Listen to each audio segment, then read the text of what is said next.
Hello, everyone. My name is Dr. Leon Zerg, and this is my comprehensive social-sexual hierarchy. I have a PhD in internet stupidity, and thus I am clearly an expert source to discussing such a complex topic.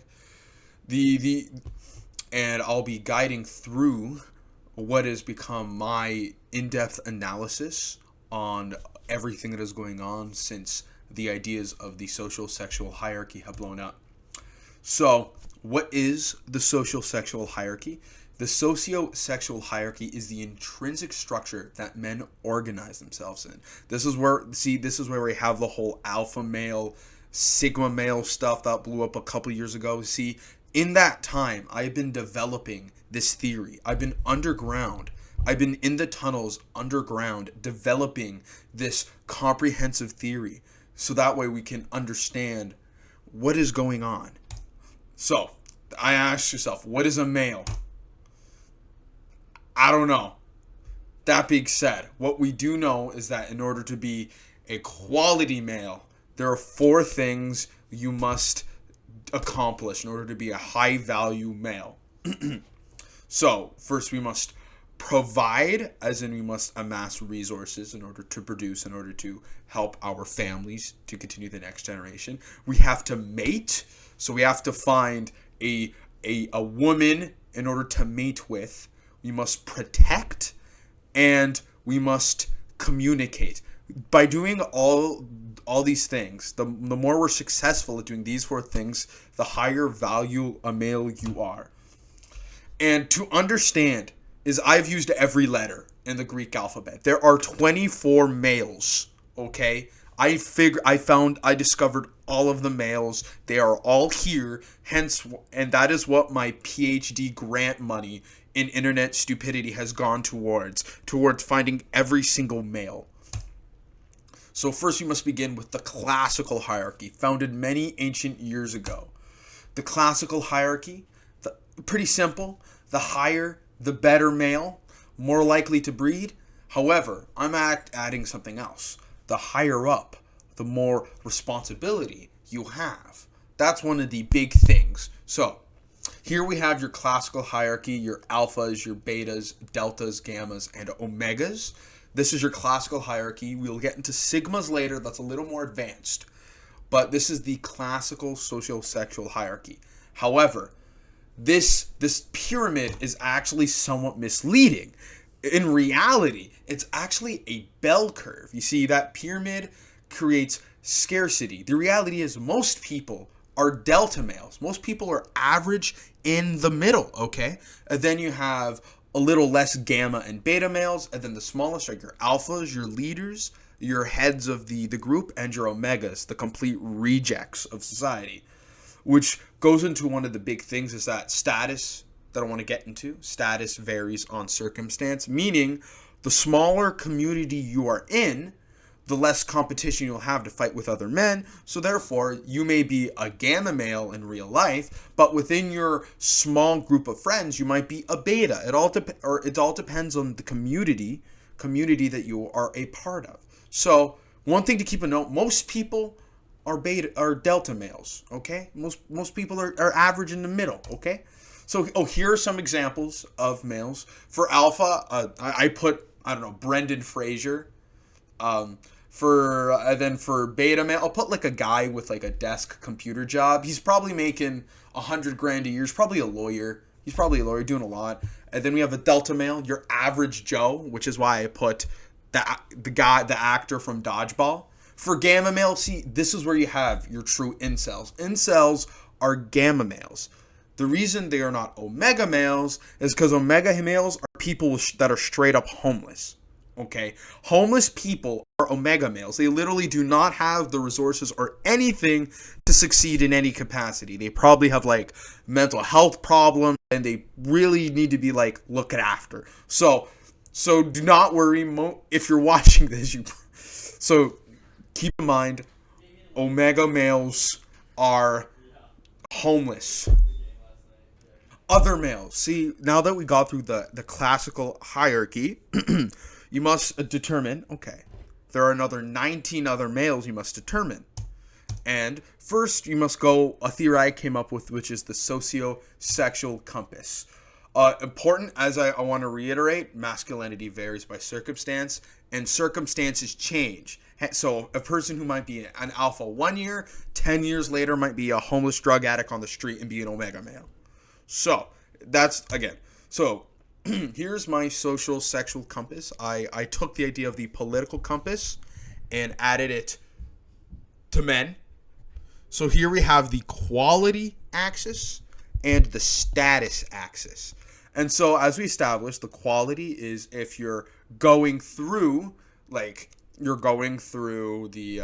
providing, you're doing all your classic male stuff. But the idea is the more you do that, the more status you'll receive. Hence why the classical axis goes on this linear trajectory, where at the bottom corner you have your omegas, then gammas, deltas in the middle, then betas and alphas. However, life is not fair. And the reality is there are people that are in positions of power that do not, or have such a high status that do not deserve it, and people who are completely forgotten and unknown, but are really demonstrating the qualities of a high value man, because life is not fair that way.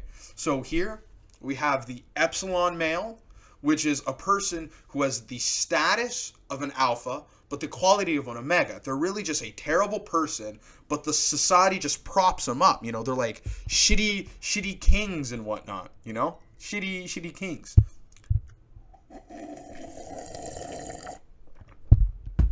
And then you have your iota males, and then deltas, whereas your lambda and upsilon males, these are like, you're the best people on earth, but they're like completely ignored, they're shunned, they're like literally oppressed. Like epsilon males are high quality, top tier people, but they're literally oppressed by society. So for example, I thought it'd be fitting for an epsilon male, I put Commodus from Gladiator, and for an upsilon male, I put Maximus from Gladiator. I thought that dynamic was really fitting, you know. And then for an iota male, I just put this bully, because he's like an iota male. They're like your classic bullies that take your lunch money. And lambda male, I just thought of an underdog, so my brain was immediately to like Peter Parker. But any underdog person, those are, you know, they're kind of like, they're a really nice person. They have really strong qualities, but they're kind of like bullied. These are like your lambda males, but you know. Again, not all people that are bullies are lambda males. Some people are bullied, but they're genuinely just shit people. But this is like, you're a good person and you're bullied, you know. So, this brings into question, where do sigma males fit into this? Well, sigma males, so what sigmas want you to think? So, sigmas think that they're like better than alphas, or like they think like this crazy that they're outside of the hierarchy. No, this is all sigma male propaganda. This is not real. I know what real sigmas are. Studies show that most sigma males that think they're sigma are actually just gamma males LARPing to make themselves feel better. So do not trust the people who don't have PhDs in internet stupidity to tell you what a sigma male is. See, sigma males belong to this category I call the unbalanced males. Unbalanced males, they hyper-focus on only one aspect of masculinity and reject all other aspects. So, for example, the belief that grinding a singular aspect will allow them to reach an alpha male adjacent lifestyle. But this is frankly untrue. Because they're ignoring all the other necessary things in order to be a strong, high-quality man. These are naturally unbalanced, sociopathic, and they're manipulators. Okay, so we have 4 unbalanced males. See, if we remember what I brought up earlier, what are the 4 things you need to be a man? These are taking those 4 things and just focusing on one and blowing it out of proportion. For example, a sigma male is providing focus. So these are you guys that are like focus on the money, on the hustle, on the grind. But if you focus on that, you're ignoring the other parts required in order to be a quality man. A zeta male are focused on reproduction. So these are the people that just go around having sex all the time. And they're just players, they're man whores, that's all they're doing is they're having sex. They're not developing anything. Your G males, these are your production focuses. So these are like your psychopaths that just want to kill people. And they're like, I'm gonna be the killer, super strong, And then your communication focus guys, these your Kappa males. These are guys they're just partying all the time. They're just hanging out with the boys, but all they're doing is just hanging out with the boys to distract themselves from what they need to do.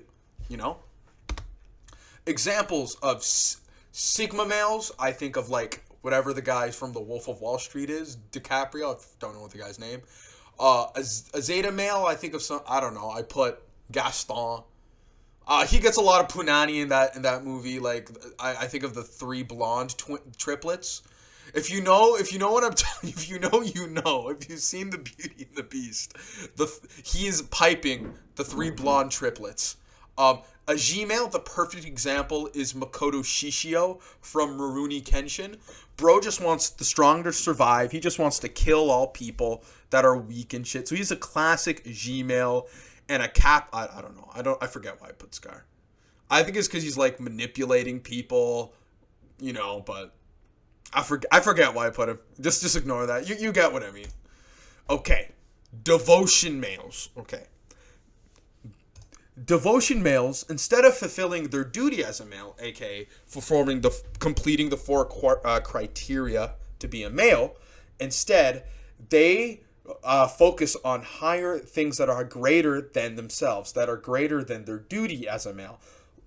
Like unbalanced males, they actively reject masculine roles. However, their pursuit of greater keeps them from becoming unbalanced. So there are 7. I've determined 7 devotion males. You have your Eta male, which is your devotion to healing. Theta male, devotion to God. Your Pi male, devotion to knowledge. Your Rho male, devotion to the arts. Your Tau male, devotion to teaching. Your Chi male, your devotion to heroism. And your Psi male, devotion to the mystic sageness. So for example, we have Theta male is like a Pope Francis, rest in peace, Pope Francis. He is a Theta male. A Rho male is Vincent van Gogh, because he's a painter. A Chi male, that's like King Arthur. He's a hero. He saves everything. An Eta male is like Dr. Tenma from Monster. He was a doctor. He wanted to save everybody. Then you have a Pi male. That's like Albert Einstein. He's a smart guy. Your Tau male is like Uncle Iroh. Bro just wants to help and teach everybody. He's everyone's favorite uncle. And your Psi male is just your guy in the middle doing ayahuasca in Mexico. They're trying to ascend this mortal plane. So now we get to transgender horseshoe. What the hell is this? What is this? Not real, but kind of makes sense. So do you know how I added the political compass? It's just, instead it's horseshoe theory attached to gender. I may have stolen this from Dreg. He also has a PhD in internet stupidity, believe it or not. So for example, we got your masculinity and your femininity. They're two sides of the same coin.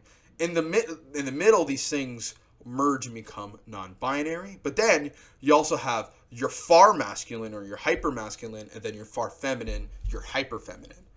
And then when they intersect, we get transhuman.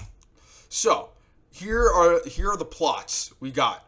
So a non-binary male is a mu male because they're like muted. You have your trans males. These are your phi males. They've rejected masculinity entirety and decided to become women.